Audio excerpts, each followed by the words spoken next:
Okay. Last lecture में हम लोगों ने कुछ डिज़ाइन प्रिंसिपल्स, एलिमेंट्स वगैरह की बात की, बेसिक ग्राफिक डिज़ाइनिंग की बात की। अब हम बात करेंगे टाइपोग्राफी की और कुछ ग्राफिक डिज़ाइनिंग के मॉड्यूल्स की। अब टाइपोग्राफी एक एज सच आप सब लोगों को या मेजॉरिटी ऑफ द पीपल उनको ये बहुत एक डिफरेंट या इजी चीज़ लगती है, but in real life typography is very important and it is very vast thing. तो अगर उसकी हम डेफिनेशन की बात करें तो it is basically the art and technique of arranging type to make written language legible या फिर आप कह सकते हो रीडेबल। व्हेन आई से टाइप, तो टाइप से मुराद मेरी यही है कि जो आपने ये टेक्स्ट लिखा हुआ है, जिस तरह टाइपोग्राफी में ये टेक्स्ट लिखा है या इस तरह इस जगह पर टेक्स्ट लिखा हुआ है, इसको हम लोग टाइप कहेंगे। ये रीडेबल होनी चाहिए व्यूअर के लिए।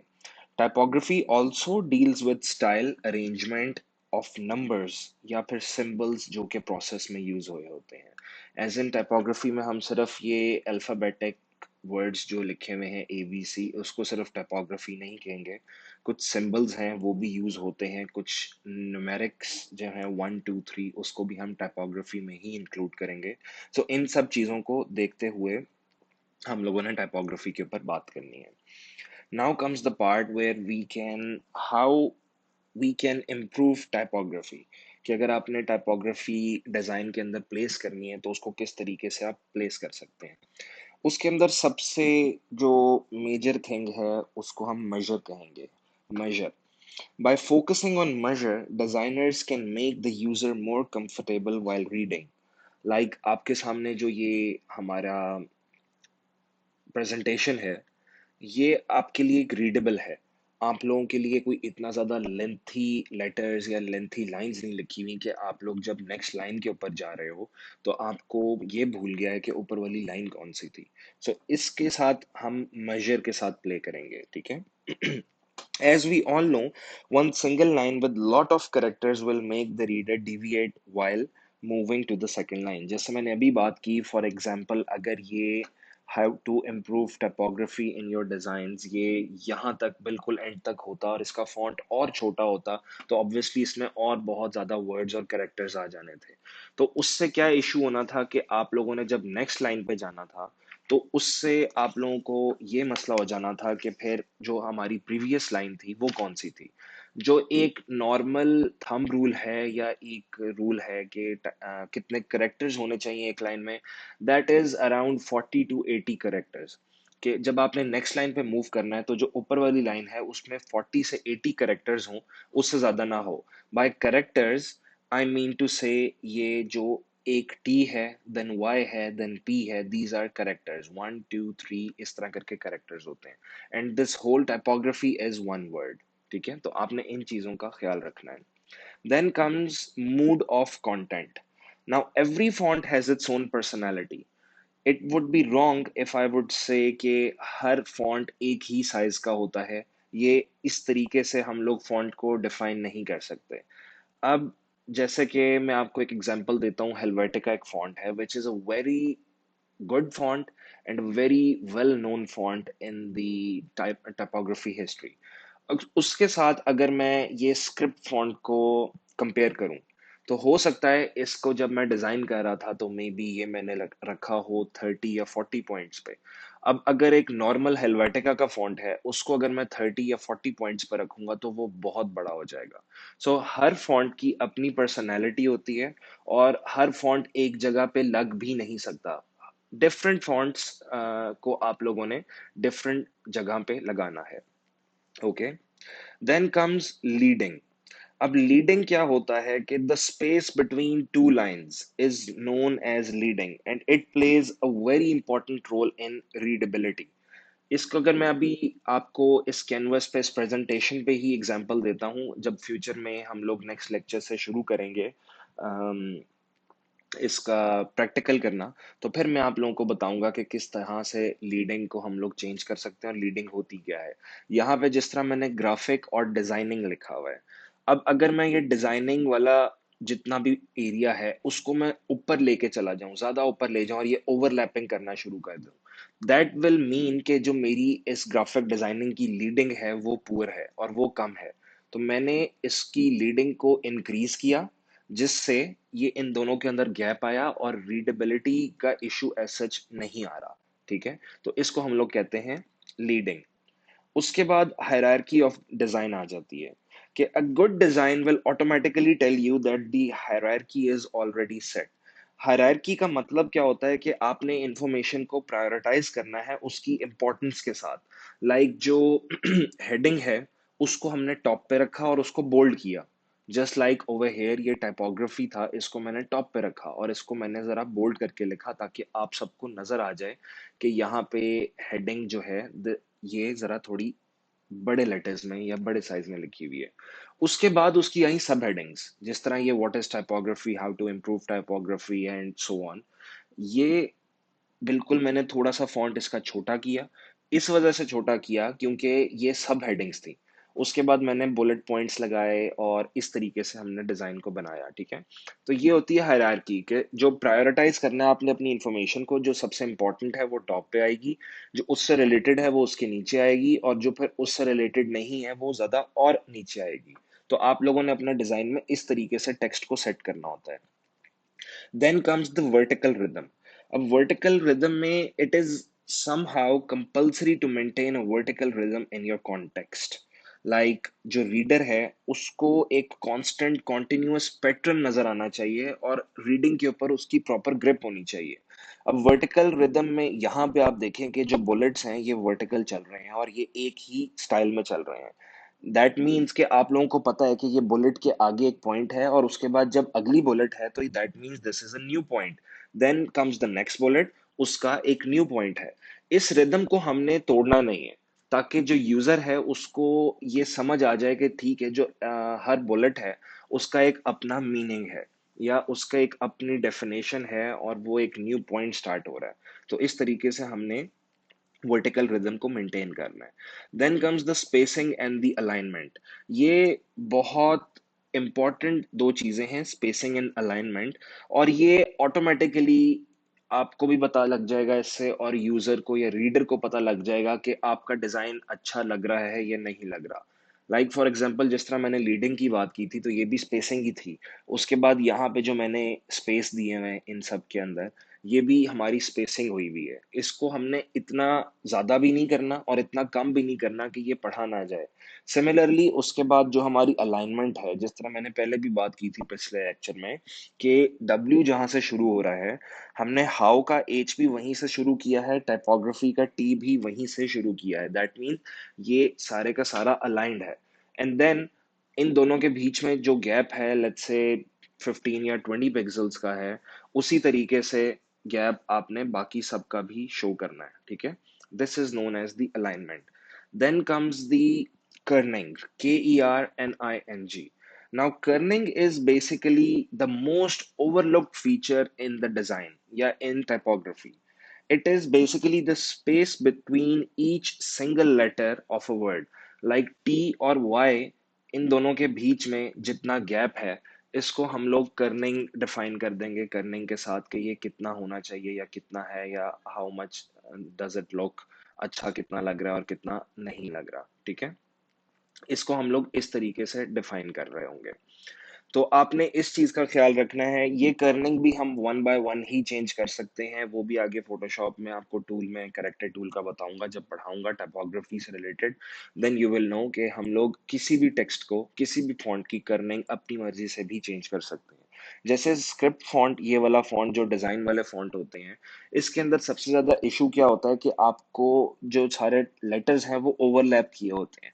Then what I did was, जब मैंने डिजाइनिंग लिखा सब कुछ एक दूसरे के ऊपर ओवरलैप हुआ हुआ था। Then I simply increase the kerning, और कर्निंग इंक्रीज करने से अब ये फॉन्ट एक रीडेबल हो गया है। ठीक है, इस तरीके से हम लोग इसकी कर्निंग को चेंज करेंगे। एंड एवरी कर्निंग, जितने भी फॉन्ट की कर्निंग होती है वो उस फॉन्ट के हिसाब से सेट करनी होती है। You can not just say कि अगर फॉर एग्जाम्पल यहाँ पे 20 पॉइंट्स की कर्निंग हुई है तो इसकी भी 20 पॉइंट्स की होगी।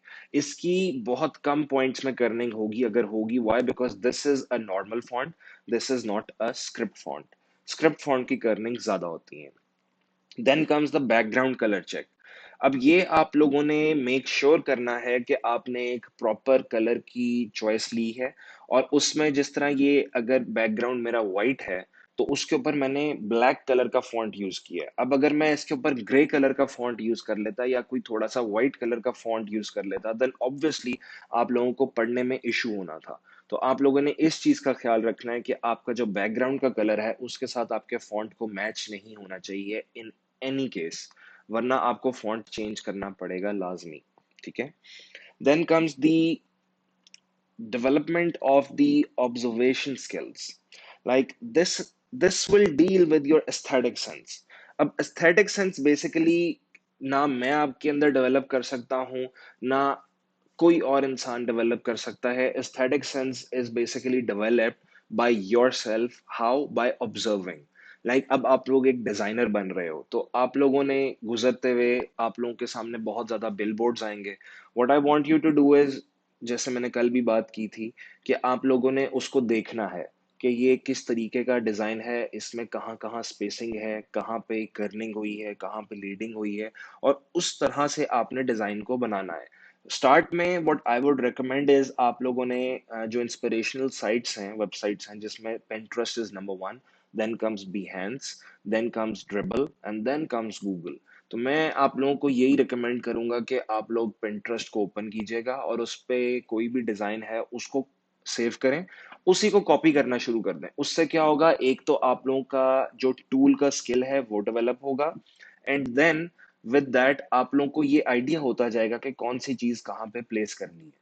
सो I want you guys to design in the beginning like this. उसके बाद जब फ्रीलांस काम आएगा या आप लोगों को प्रैक्टिस करनी है, तो you guys have ample options to do whatever you want to. ठीक है। इस तरीके से हम लोगों ने ऑब्जर्वेशन स्किल को डेवलप करना है। Then comes the typography principles. के टाइपोग्राफी प्रिंसिपल्स क्या होते हैं?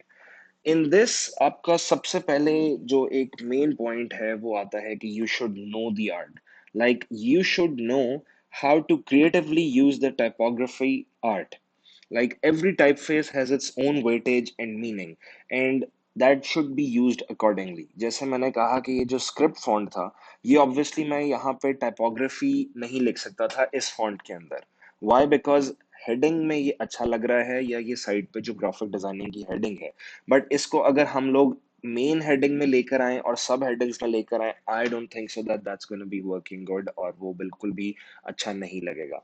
तो जो फॉन्ट जहां अच्छा लगता है हमने वहां पे लगाना है, हमने हर फॉन्ट को वहां पे प्लेस नहीं करना जहां पे आपका दिल चाहेगा। ठीक है। Then you should pay attention to kerning. अब कर्निंग की बात अभी हम लोग कर चुके हैं कि कर्निंग क्या होती है, आपने उस चीज को देखना है। Then you should avoid the stretching of the type faces.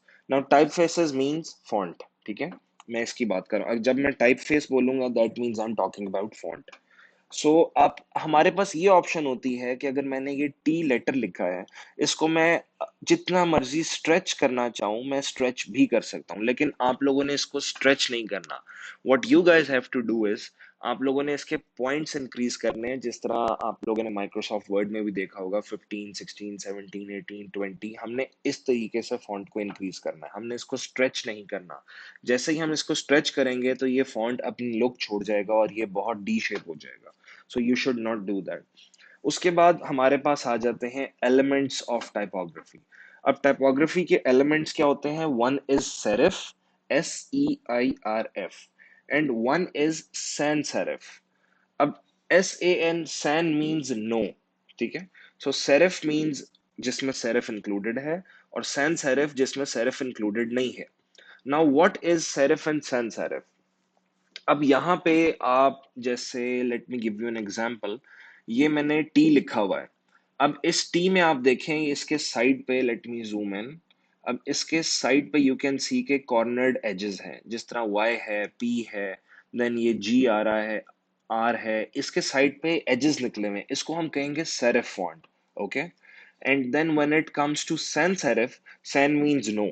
तो अब यहाँ पे अगर आप वही टी की एग्जांपल ही ले लें, एक टी ये था और एक टी आपके पास ये है, इसमें आपके पास कहीं भी टी के एजेस नहीं लिखे हुए, बिल्कुल प्लेन फॉन्ट नजर आ रहा है आपको, टी नजर आ रहा है। सिमिलरली ई है, एक्स है, then once again it's T. तो यहाँ पे कोई भी एजेस नहीं लिखे निकले हुए। इसको हम लोग कहेंगे सैंस सेरिफ फॉन्ट। तो ये भी आप लोगों ने देखना है कि कहाँ पे सेरिफ यूज होगा, कहाँ पे सैंस सेरिफ यूज होगा। एंड सिमिलरली इजी आप लोगों ने ऑब्जर्वेशन स्किल्स अपने डेवलप करने हैं, and then that's how you will know कि कौन सा फॉन्ट कहाँ पे यूज हो रहा है। This is known as your aesthetic sense. उसके बाद है चूजिंग द परफेक्ट फॉन्ट, कि आपने फॉन्ट किस तरह का यूज करना है, कौन सा किस वक्त चूज करना है, ये सब चीजें। So you should have the continuity and consistency of keeping the same font throughout the design. अब ये मेरा एक पूरा डिजाइन है जिसके अंदर मैंने हेडिंग के अंदर सेरिफ फॉन्ट यूज किया हुआ है। तो मैं हर जगह पे सेरिफ फॉन्ट ही यूज कर रहा हूँ। यू कैन सी कि यहाँ पे भी सेरिफ है, इस हेडिंग में भी सेरिफ है। अब हमने ये नहीं करना कि अगर हम लोगों ने एक डिजाइन बना रहे हैं तो उसके अंदर कभी कहीं कोई फॉन्ट यूज कर लें, कभी कहीं जाके कोई और फॉन्ट यूज कर लें। आपने वही, जिस तरह हमने डिजाइन प्रिंसिपल्स की बात की थी कि कंसिस्टेंट रहना है अपने डिजाइन के अंदर, जो चीज चूज कर लिया है आपने उसके साथ ही रहना है, ठीक है। So this is known as the consistency. और फॉन्ट जो है वो आपने उस तरीके से देखना है कि कौन सा फॉन्ट कहाँ पे चूज हो रहा होगा, उस हिसाब से you have to select the font and you should play along with it till the end of the design. Okay. उसके बाद types of fonts in typography. ये वही बात आ गई कि सेरिफ है, सैंस सेरिफ है, स्क्रिप्ट फॉन्ट है। फिर यहाँ पे स्क्रिप्ट भी आता है। स्क्रिप्ट में ये डिजाइनिंग फॉन्ट्स हैं, ये आपने अगर कोई हेडिंग देनी है या लेट्स सपोज एक लोगो बना रहे हो तो उसमें एक स्क्रिप्ट फॉन्ट यूज कर सकते हैं, कोई एक लेटर आई मीन, उसके साथ आप प्ले अराउंड कर सकते हैं। सो इस तरह की ऑप्शंस आपके पास आ रही होंगी और आपने अपनी मर्जी से इसको चेक करके बनाना होगा, फॉन्ट वगैरह यूज करने होंगे। Okay. Then comes our product designing. अब प्रोडक्ट डिजाइनिंग क्या होती है कि आपको अगर कोई टास्क मिला हुआ है, जिस तरह ये एक एग्जांपल है बैकग्राउंड में, उसके अंदर ये कोई ब्रेसलेट है, इसकी पिक्चर है। इसको अगर आपको क्लाइंट ने कहा है कि ये बना के मुझे दिखाओ और इसकी मुझे कोई सैंपल्स दिखाओ, वेक्टर सैंपल्स या समथिंग, किस तरीके से होगा, उसके अंदर क्या होगा कि बेसिकली इसकी जो डेफिनेशन है ना, let me tell you that it is the process of identifying a market opportunity and clearly defining the problem. Like इसमें ना हिट एंड ट्रायल मेथड होगा, उसके बाद उसकी सोल्यूशन को डेवलप करेंगे और फिर उसके बाद जो सोल्यूशन में प्रॉब्लम्स आएंगी उसको दोबारा देखेंगे। फॉर एग्जांपल, अब ये जो आपके सामने आपको एक पिक्चर नजर आ रही है, इसमें हिट एंड ट्रायल मेथड क्या होगा। आपने सबसे पहले जो लेफ्ट वाला एरिया है वो देखें जिसमें स्केच हुआ हुआ है। सबसे पहले तो आपने पेपर के ऊपर इसको स्केच किया। स्केच करने के बाद आपने इसको पिक्चर खींच के फोटोशॉप में या इलस्ट्रेटर में लेकर आए और आपने वहां पे कैनवस के ऊपर इसको लगा के लॉक कर दिया। Then what you will do is with the help of pen tool आपने ये सारा डिजाइन किया। फिर उसमें कलर्स डाले। उसके बाद आपने क्लाइंट को दिखाया। क्लाइंट को अगर ये कलर पसंद नहीं आया या क्लाइंट को लेट्स से डिजाइन पसंद नहीं आया, आपने इसके अंदर एडिटिंग वगैरह की। फॉर एग्जांपल, जो ये अंदर डिजाइन है, लेट्स सपोज आपने पहली बारी में ये नहीं बनाया था, आपने सिर्फ फ्रंट का हिस्सा इस तरह बनाया था। उसके बाद अगर क्लाइंट को ये पसंद नहीं आया, देन व्हाट्स गोना हैपन कि आप दोबारा से कुछ इसको ठीक करोगे, सोल्यूशन निकालोगे इसका। फिर आप क्लाइंट को दिखाओगे, क्लाइंट को फिर पसंद ना आया तो आपने फिर करना है। This is a very long task जो प्रोडक्ट डिजाइनिंग का होता है। हर किसी को फर्स्ट ऑप्शन में काम जो है पसंद नहीं आता। So you guys don't have to lose hope, और क्लाइंट इज द बॉस, ये हम लोगों का रूल होता है। तो जितनी मर्जी दफा क्लाइंट आपके साथ काम करवाए, आपने काम करना है, आपने उसको ना नहीं करनी। उसके बाद फोटोशॉप में आपने उस तरह बनाया या आपने इलस्ट्रेटर में बनाया, और उसके बाद कलर्स वगैरह करके वंस दिस इज डन, तो आप क्लाइंट को इसकी व्हाट डू यू से सोर्स फाइल दोगे। पीएसडी में या इलस्ट्रेटर के अंदर एआई फाइल होगी, वो दे के then it's up to the client कि वो उसको किस तरीके से प्रिंट करवाता है और किस तरह उसको मेटल के अंदर रखेगा, वो that is up to him. आपने उसको डिजाइन करके देना था, and that's how you will be designing. ठीक है। Then comes image manipulation. अब इमेज मैनिपुलेशन क्या होती है कि आपने दो या दो से ज्यादा इमेजेस हैं उनको मर्ज करके एक इमेज के अंदर शो करना है। जैसे अगर आपके सामने ये जो इमेज है, इसके अंदर स्मोकिंग को डिग्रेड किया गया है और प्रमोट नहीं कर रहे हैं, तो उसमें क्या दिखाया गया है कि जब आप सिगरेट पी रहे हैं तो आपका जो even your wrist is burning as well. तो उसमें ये लावा की पिक्चर थी। यहाँ पे कुछ स्टोन्स थे, कुछ रेजिन्स थे, और यहाँ पे हाथ भी आपका जो है वो डिस्ट्रॉय हो रहा है। ये सब चीजों को मिला के एक पिक्चर में कन्वर्ट कर दिया। Now if you can see, आप लोगों को ये एक ही पिक्चर लग रही है कि this is your hand and it's being destroyed. तो इस तरीके से हम लोग इमेज मैनिपुलेशन करेंगे। इसमें बहुत ज़्यादा इफेक्ट्स और टेक्निक्स होती हैं। हम लोग आगे जाके इमेज मैनिपुलेशन भी करेंगे। And I think so 7 to 8 tools तो आपके सिर्फ मैनिपुलेशन के अंदर ही कवर हो जाएंगे। Why? Because this is such an important and vast task. तो उसमें आप लोग काफी कुछ कवर कर लोगे। ठीक है। Now comes the difference between image editing and manipulation. अब बहुत सारे लोग इसको मिक्सअप कर जाते हैं कि इमेज मैनिपुलेशन और इमेज एडिटिंग एक ही चीज है। नहीं, it's not a same thing. इसमें इशू क्या है कि इमेज मैनिपुलेशन जो आपके सामने बैकग्राउंड में इमेज है, इसको हम मैनिपुलेशन कहेंगे। Image editing is something that अगर आपने स्किन रिफाइन करनी है या आपने कोई पिक्चर का कलर चेंज करना है, जिस तरह जो मेजर फोटोग्राफर्स हैं वो यूज करते हैं। लेट्स सपोज एक एग्जांपल ले लेते हैं, वेडिंग फोटोग्राफर्स। उन्होंने अपने कैमरे से पिक्चर ले ली, उसके बाद उन्होंने फोटोशॉप से ही उसको रिफाइन किया। एज एन कोई स्किन के ऊपर ब्लिस्टर्स थे, कोई एक्ने थी, उसको रिमूव किया, स्किन का कलर फेयर किया, पीछे से लाइटिंग को डार्क किया, लाइट किया, कोई लाइट बहुत ज्यादा है उसको ऑटोमेटिकली कम कर दिया। ये सब चीजें हम लोग इमेज एडिटिंग में सीखेंगे। ठीक है। So these are two different things. Then comes the photography composition. अब ये एक बहुत इंटरेस्टिंग फीचर होगा आपके लिए फोटोशॉप के अंदर। व्हाई? बिकॉज काफी सारे ऐसे लोग हैं जिनका इंटरेस्ट फोटोग्राफी की तरफ होता है। So Photoshop is the best place to edit your images. You can do anything with your images. आप ब्लर खत्म भी कर सकते हो, आप ब्लर को लेके आ भी सकते हो। आपने एक चीज को स्टैंड आउट करवाना है, जिस तरह यहाँ पे पिक्चर में बाकी सब कुछ ब्लर हुआ हुआ है, और आपके सामने जो ये नाइकॉन का कैमरा है, आपको ये बहुत ज्यादा फोकस नजर आ रहा है। ये सब चीजें भी आप कर सकते हो। इस तरह भी हम सीखेंगे ऑब्वियसली। तो ये चीजें सारी फोटोग्राफी कॉम्पोजिशन के अंदर कवर हो जाएंगी। फोटोग्राफी के कुछ रूल्स होते हैं कि अगर आपने वो कॉम्पोजिशन करनी है तो उसको आपको कुछ रूल्स को फॉलो करना होगा। सबसे पहले तो सिंप्लीफाई द सेंस। ठीक है। इसमें जो बैकग्राउंड है उसको हमें जरा ब्लर करना पड़ता है कि जो हमारा सब्जेक्ट है उसके ऊपर ज्यादा फोकस जाए। जिस तरह ये आपके सामने एग्जांपल है, मैंने अभी बात की कि जो बैकग्राउंड है वो सारी की सारी मैंने ब्लर कर दी है, और उसके बाद जो कैमरा है उस पे फोकस जा रहा है। Now once you saw this picture for the first time, I am pretty sure कि आप लोगों ने सबसे पहले कैमरे को देखा होगा, फिर आपकी कोई और कहीं पे नजर गई होगी। So this is known as simplifying the sense, कि ऑटोमेटिकली अटेंशन जो है आपने जो सब्जेक्ट है आपका उसकी तरफ यूजर की अटेंशन ड्रॉ कर दी। And this is how you will simplify it. Then comes the rule of thirds. Instead of placing your subject in the centre frame, like ये जो मेरा कैमरा है, इसको अगर मैं यहाँ पे रख देता, उसकी जगह मैंने यहाँ पे इसीलिए रखा है क्योंकि ये एक रूल ऑफ थर्ड मैंने अप्लाई किया है। I mean this is not my picture obviously, ये मैंने इंटरनेट से ही ली थी, but I am just telling you that this is completing the rule of thirds. उसमें क्या होता है कि हमने एक लाइन ऐसे ड्रॉ की, एक लाइन ऐसे ड्रॉ की, एंड देन वन हेयर। उसके बाद इसी तरह हमने हॉरिजॉन्टल लाइंस भी ड्रॉ की। उसके बाद जहां जहां पे लाइंस इंटरसेक्ट कर रही होंगी ना, जो भी लाइन इंटरसेक्ट कर रही है, हमने वहां पे अपने सब्जेक्ट को प्लेस किया। तो यहाँ पे जो ऑब्वियसली लाइंस यहाँ पे इंटरसेक्ट कर रही होंगी, तो उस हिसाब से जो ये वाला कैमरा है इसको यहाँ पे रखा गया। And yes, it is looking good, it's not looking bad. The photographer has done a very good job कि हमने बेशक अपने सब्जेक्ट को साइड पे रख दिया, सेंटर में नहीं था, साइड पे था, बट स्टिल फोकस कैमरे के ऊपर ही जा रहा है। ठीक है। Then comes filling the frame. अब नेगेटिव नेगेटिव स्पेस यहाँ पे बुरी लगेगी। जिस तरह मैंने आपको पहले बताया था कि जब नेगेटिव स्पेस की बात हो तो आप नेगेटिव स्पेस अपने डिजाइन में दे दें, जस्ट लाइक ये वाइट कलर है।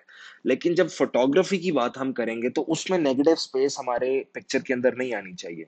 लाइक फॉर एग्जांपल ये वाली पिक्चर है, इसके अंदर हमने बेशक सब कुछ ब्लर कर दिया, लेकिन ये एज टू एज फिल हुआ हुआ है। इसको हम कहेंगे नेगेटिव स्पेस कोई नहीं है और हमने अपने पूरी इमेज को फिल किया हुआ है। सो फोटोग्राफी के अंदर नेगेटिव स्पेस अच्छी नहीं लगती और आपने इस चीज का ख्याल रखना है। देन कम्स हाई और लो। अब हाई और लो के अंदर आपने खुद एक्सपेरिमेंट करना है और एक्सपेरिमेंट करके आपने ये देखना है कि आपकी पिक्चर या तो बर्ड्स आई व्यू से अच्छी लगेगी, लाइक आपने कैमरा जो है वो टॉप पे रखा हुआ है, यहाँ पे ये बर्ड्स आई व्यू आप इसको कह सकते हो, या आप इंसेक्ट व्यू कह सकते हो जिसमें कैमरा या कोई भी आपका ऑब्जेक्ट बिल्कुल एंड पे है तो आपको इस तरह एज पे देखना पड़ रहा है, या फिर इन द मिडल। तो वो आपके ऊपर डिपेंड करेगा कि आपने किस हिसाब से इसके ऊपर रखना होगा। और ये आपके सारे के सारे फोटोग्राफी कॉम्पोजिशन की स्ट्रेंथनिंग होगी कि hit and trial method, just as I said before, कि आपने इसको देखना है कि किस तरह ये अच्छा लगेगा। और practice makes a man perfect, तो आपने हर चीज को प्रैक्टिस करना है। Okay. Then comes logo designing. अब logo designing basically, what is logo? आपने किसी चीज को रिप्रेजेंट करना है, आपने कोई चीज दिखानी है तो आप उसको लोगो में रिप्रेजेंट करोगे। ठीक है, इस तरह आप लोगो फोटोशॉप में भी बना सकते हैं, आप लोगो इलिस्ट्रेटर के अंदर भी बना सकते हैं। वो डिपेंड करेगा कि किस तरीके का लोगो है और उसकी करेक्टरिस्टिक्स क्या है। उस हिसाब से आपने लोगो को उस सॉफ्टवेयर में बना लेना है। ठीक है, उसके करेक्टरिस्टिक्स जो हैं, अब हमारे लोगों के करेक्टरिस्टिक्स क्या होते हैं उसकी बात करते हैं।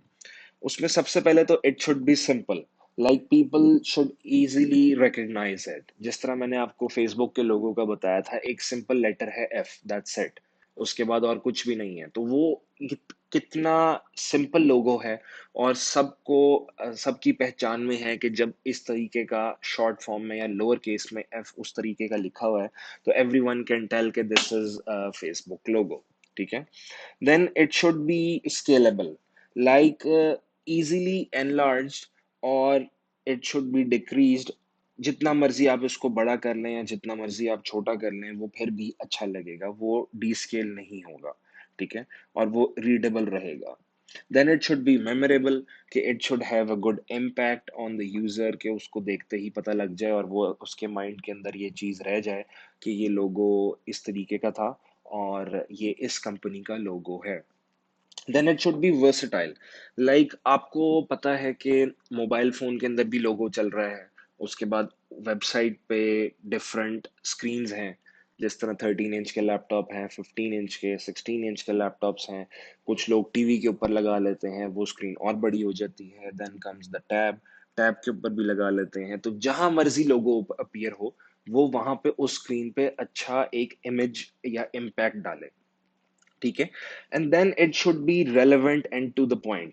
फॉर एग्जाम्पल, ये मैंने ए बी डिजाइन लिखा हुआ है, that means Ali Bhatti design, तो मेरा नाम के इनिशियल्स ए और बी के हैं। सो आई रोट इट इस तरीके से, ए और बी लिखा है मैंने कि ये रेलेवेंट है मेरे नाम के साथ। Like I could have wrote XYZ designs, but then obviously people would have wondered कि who is XYZ। अगर A B डिजाइन की बात करते हैं तो might be people would recognize कि ठीक है, A B that means Ali Bhatti designs. ठीक है, तो आपने इस हिसाब से लोगों को रखना है। Process of logo development process में आपने सबसे पहले तो जब क्लाइंट से बात की तो आपने उससे यही पूछा कि आपका जॉनरा क्या है, किस किस्म का आपका काम है। उसके बाद आपने फिर रिसर्च की, पिंटरेस्ट ले लें, जैसे पिंटरेस्ट के ऊपर रिसर्च कर सकते हो आप, कहीं पे भी गूगल पे कर सकते हो कि उससे रिलेटेड और चीज़ें कौन सी हैं जिसका लोगो इस तरह के हैं। इस तरह की आपने प्रोसेस से गुजरना है। देन आपने उसको पेपर पे स्केच करना है। Then once you think that it is okay, paper के ऊपर आपका जो स्केच है दैट इज फाइनल या क्लाइंट ने फाइनल कर दिया है, फिर आपने उसकी पिक्चर लेके उसको इंपोर्ट करना है अपने सॉफ्टवेयर के अंदर, इधर इट्स फोटोशॉप और इट्स इलिस्ट्रेटर, और वहां पे फिर आपने डिजाइन करना शुरू करना है। फिर हम लोग लोगो शेप्स के साथ भी बना सकते हैं, वो भी हम काम करेंगे। जस्ट लाइक यहाँ पे भी एक छोटी सी एग्जांपल है कि ये दो सर्कल थे, उसको यहाँ से इरेज कर दिया, यहाँ से इरेज कर दिया, मिडिल में इस जगह से भी इरेज कर दिया, तो it became part of the logo. ठीक है, इस तरह के आपके पास बहुत सारी और ऑप्शंस भी होंगी, हम उसके ऊपर भी बात करेंगे कि शेप्स के साथ हम लोग लोगो किस तरह बना सकते हैं। Then comes gradients. अब ग्रेडियंट बेसिकली दो या दो से ज्यादा जितने मर्जी कलर्स हैं उसको जब आप कंबाइन करते हैं तो आपके पास ग्रेडियंट बन जाता है। जस्ट लाइक अगर यहाँ पे बात करें तो ये ब्लू कलर के साथ व्हाइट कलर मिक्स हुआ हुआ है। दैट मीन्स दैट मीन्स कि ये एक ग्रेडियंट बन चुका हुआ है, ठीक है। सिमिलरली आप अगर बात करते हैं इस पिक्चर की, तो इस पिक्चर के अंदर आपने देखें कि येलो कलर है, येलो कलर बहुत ज़्यादा मिक्स हुआ हुआ है। आप उसको दो तीन कलर्स मिक्स करके, या जिस तरह ये लाइटिंग सा इफेक्ट है, एक लाइट सा इफेक्ट आ रहा है, तो आप इस तरीके से इसको बना सकते हो और लोगों को, सॉरी, ग्रेडियंट को आप रिप्रेजेंट कर सकते हो। फिर ग्रेडियंट की टाइप्स आती हैं। अब टाइप्स में बहुत सारी चीजें हैं, जिस तरह ओपेसिटी वाला ग्रेडियंट भी होता है, जिस तरह ये है, इसको लाइट ओपेसिटी के अंदर रिप्रेजेंट किया हुआ है, तो वो बैकग्राउंड भी आपको नजर आ रहा है। डार्क ओपेसिटी के अंदर भी होता है, उसके बाद ये दो तीन कलर्स मिक्स किए हुए हैं, इस तरह भी हो सकता है। ग्रेडियंट बनता किस तरह है, ग्रेडियंट का फोटोशॉप पे हमारे पास थोड़ा सा डिफरेंट तरीका है, इलिस्ट्रेटर पे डिफरेंट तरीका है। दोनों तरीकों से आपको ग्रेडियंट बनाना सिखाऊंगा कि किस तरीके से बना सकते हैं। Then comes transparent gradient. Transparent gradient जिस तरह ये वाला है, मैंने अभी बात की कि अगर हम लोग ग्रेडियंट को, ओपेसिटी को डिक्रीज कर दें, तो फिर वहां से ट्रांसपेरेंसी आ जाती है और बैकग्राउंड भी नजर आना शुरू हो जाता है। इस तरीके से हम लोग ट्रांसपेरेंट ग्रेडियंट बनाएंगे। फिर gradient on a shape and image. ये अब रेक्टेंगल शेप थी मेरे पास, उसके ऊपर मैंने ग्रेडियंट अप्लाई किया और वो किस तरीके का लग रहा है और किस तरीके से मैंने उसके ऊपर अप्लाई किया। लाइक ग्रेडियंट की टाइप्स हैं, जिसमें लीनियर ग्रेडियंट है, उसके बाद हमारे पास एंगुलर ग्रेडियंट आता है, रेडियल ग्रेडियंट आता है, डायमंड ग्रेडियंट आता है, और रिफ्लेक्टेड ग्रेडियंट आता है। ये काफ़ी सारी टाइप्स हैं। हम इन सब टाइप्स को स्टडी करेंगे। और फोटोशॉप और इलस्ट्रेटर का यही हमारे पास एक प्लस पॉइंट है कि जब एंगुलर ग्रेडियंट आपने लगाना है तो आपको कुछ ज़्यादा चीज़ें करने की ज़रूरत नहीं है। You just have to select the option of angular gradient, and then once you gonna be applying the gradient, automatically वो एक एंगल के ऊपर, स्पेसिफिक एंगल के ऊपर बन जाएगा, ठीक है। इस तरीके से हम लोग ग्रेडियंट्स को अप्लाई करेंगे। Then comes the vectors and illustrations. अब अगर हम इसकी बात करें तो वेक्टर आर्ट क्या चीज होती है। Anything made from vector graphic is known as the vector art. ये जो ग्राफिक्स हैं, these are the points, lines, curves, shapes that are based on mathematical formulas. जिस तरह मैंने कल भी बात की थी कि मैथमेटिकल फॉर्मूले पे बनी हुई कोई भी चीज वेक्टर कहलाएगी, और जो रास्टर चीज होगी या जो बिट मैप्स पे बनी होगी वो पिक्सल कहलाएगी। ये डिफरेंस होगा इन दोनों चीजों के अंदर। What are vector images used for. अगर हम सेकंड बुलेट की बात करें तो जहां भी आपको कोई इमेज को स्केल करना है, लाइक इंक्रीज करना है साइज या डिक्रीज करना है साइज, तो वो वहां पे हम वेक्टर इमेज यूज करेंगे। जैसे मैंने बताया था आपको कि वेक्टर जितना मर्जी आप इंक्रीज कर दें साइज में या जितना मर्जी डिक्रीज कर दें आप साइज में, आपको कोई इशू नहीं होगा, ठीक है। इसलिए हम लोग वेक्टर यूज करेंगे।